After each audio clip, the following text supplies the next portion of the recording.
Law of attraction. This is currently a note. However, if you're watching it on YouTube, it's obviously not just a note anymore.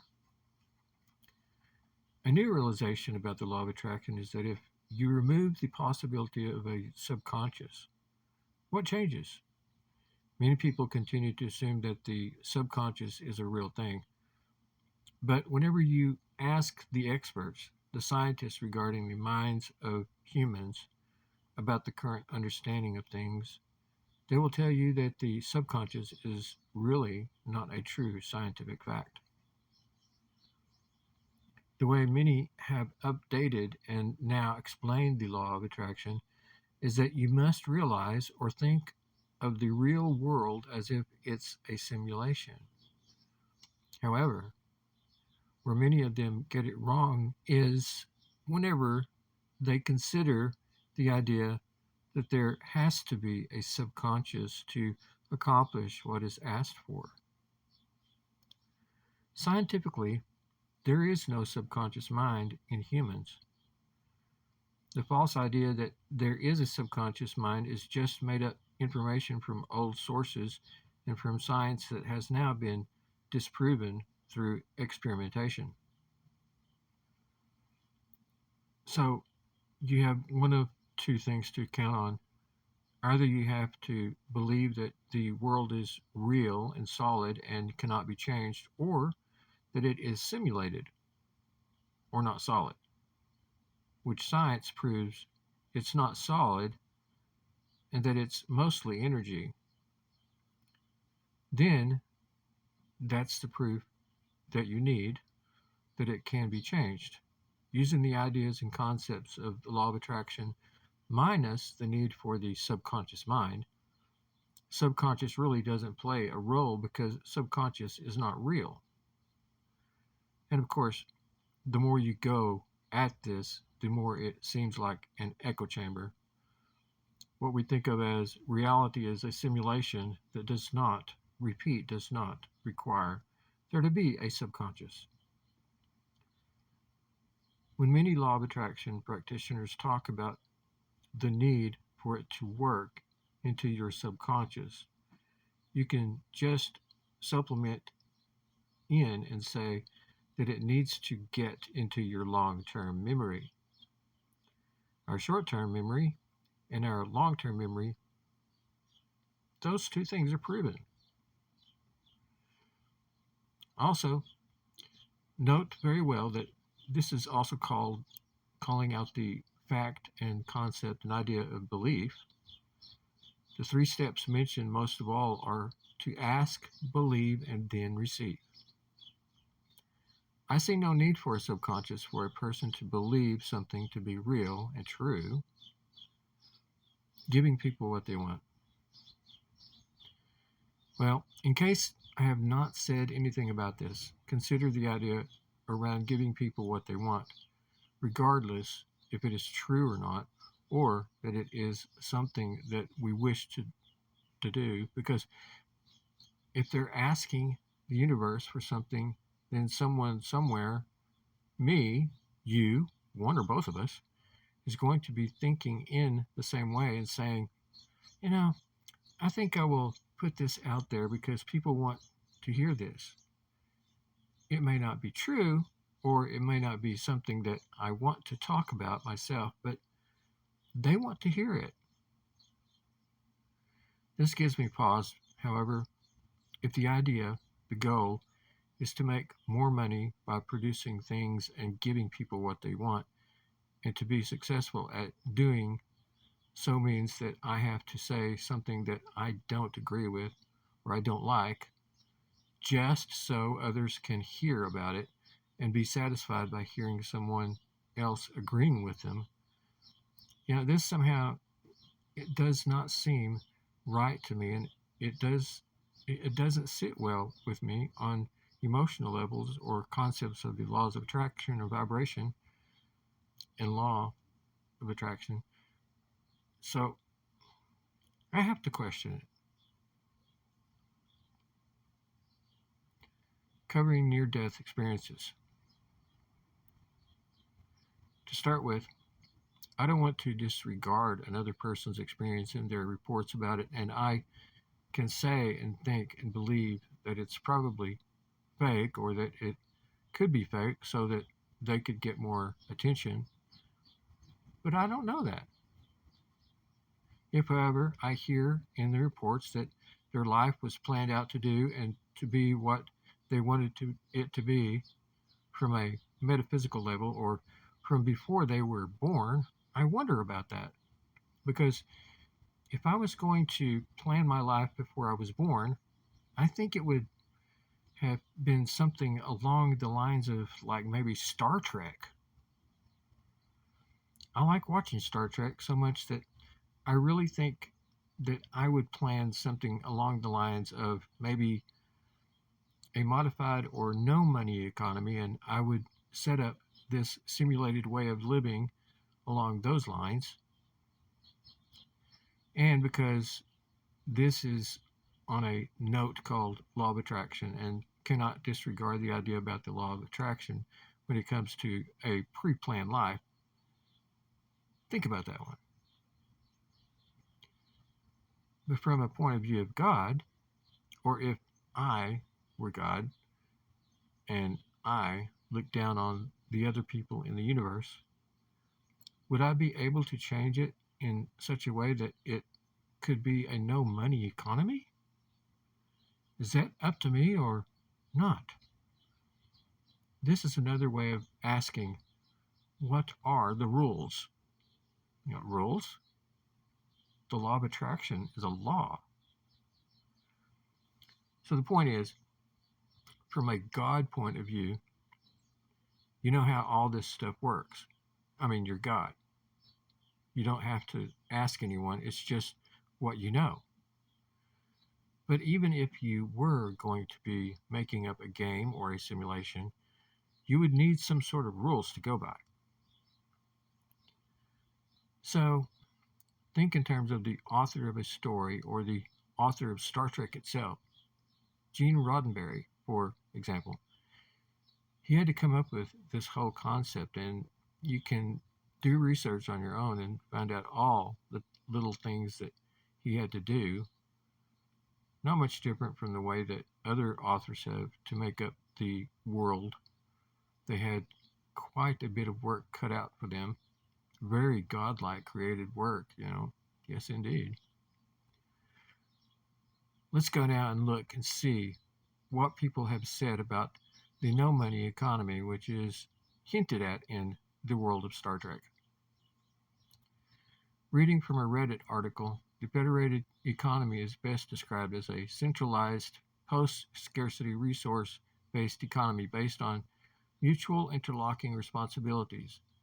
The Federation Charter specifies that member planets are to promote social progress and better standards of living, an aim that is undermined by economic systems that encourage income inequality. Ah, mutually interlocking responsibilities. Quote, widespread replicator technology ensures that no citizen of the Federation needs to fear a lack of food or shelter. Federation resources are held in common for the benefit of Federation citizens and administered by the executive branch of the Federation government. A Federation citizen is guaranteed a share of their planet's total resources sufficient to live a comfortable and healthy life. While much is provided in the form of food, housing, and other basic needs, this share includes a certain amount of resources on account to be used at the citizen's discretion. The citizen is free to invest these resources as they see fit. They may trade in commodities traded between federated members or in interstellar trade, build a business, or pursue whatever career appeals to their interests and abilities. Citizens, in return, are expected to devote some of their time and capabilities to supporting their community and society, such as serving in a governmental office or Starfleet. Citizens who make public service their career are granted a greater share of resources as a recognition of their contributions to society. While it remains technically possible for a Federation citizen to pursue the acquisition of wealth, it is no longer the social norm. Social and economic progress is no longer measured by consumption, but in the welfare of all the citizenry. By the 24th century, the Federation does not use money, nor does it print currency. The Federation credit officially exists only as a unit of accounting. Its value is fixed to a tiny percentage of the total production of their four founding members of the Federation as of December the 31st, 2161. And it is primarily used for budgetary purposes and as a medium of trade with cultures that still use money-based economies. Credit chips can still be found occasionally along the Federation's frontiers as relics of the past or as trade artifacts. So far, most of this has been information generated the same way that it has always been generated, either from my mind, the mind of an author, or taken from the mind of another author and then citing them as their source. And now we're in the world of AI, generated things. And most of the things are words, and therefore what I have is the possibility of it being the equivalent of a replicator of words and images. And we recall from reading about the Federation and Star Trek plotline of being a system that is supported by mainly from the widespread availability of the replicator.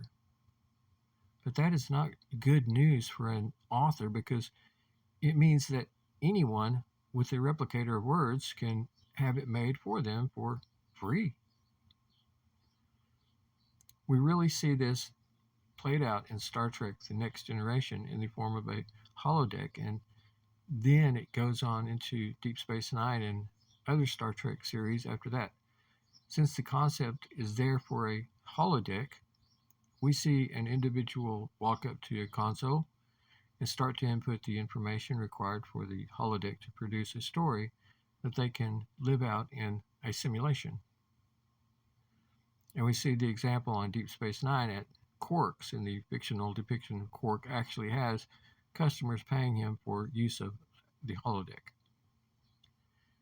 If you back off a little bit and maybe focus on what's going on, a holodeck is not free in the sense that any person cannot just build a holographic system. You could argue that if they had the replicators to do it, they could create from a plan of holodecks and they would be able to create one themselves. The same is in fact true in the real world with artificial intelligence. Any old person cannot just make an artificial intelligence generated system. And it also would be the same for a replicator that could make food items. The creation and making of the replication system definitely would not be free. And of course, the same is true for any of the devices that we're using to create things now. The device I'm using is a smartphone, and it is a piece of equipment. It is a computer, and it costs money. More importantly, it costs me the money. We can think of the federated system, whatever it is, that creates the apparatus, the equipment to do the things we want it to do. We could think of that system as an equivalent of the universe. However, the universe is what it is, and all of the things, all of the atoms and things and energy in the universe are what they are. So you cannot sidestep that, avoid it, or in any way disrespect it. So if using the law of attraction to get what you want, if we wanted a federated system or apparatus that will create things for us, then you can see how that using the law of attraction, we would attract what we want. But it's not going to be instantaneous, and it's not going to be just through our own efforts necessarily. Let us not lose sight of the concept of an abundance mentality. Thinking of all of this as a scientist would. So, the concept of law of attraction is ask, believe, and receive. Well, it's also been described as a system where that you write out what you want to happen, sort of in a visualization statement that others could call a script. Whenever you go to make a movie, you write a script. You can also storyboard it in pictures and such, making it look like a comic strip. But the idea is the same. You, as the author, are creating what you want to happen. That's the concept. But I have to ask, how many have actually tried it, tested it, proving it step by step as a scientist would? That would be interesting. Certainly it would. I am Eugene Conwell, and I'm making this for YouTube.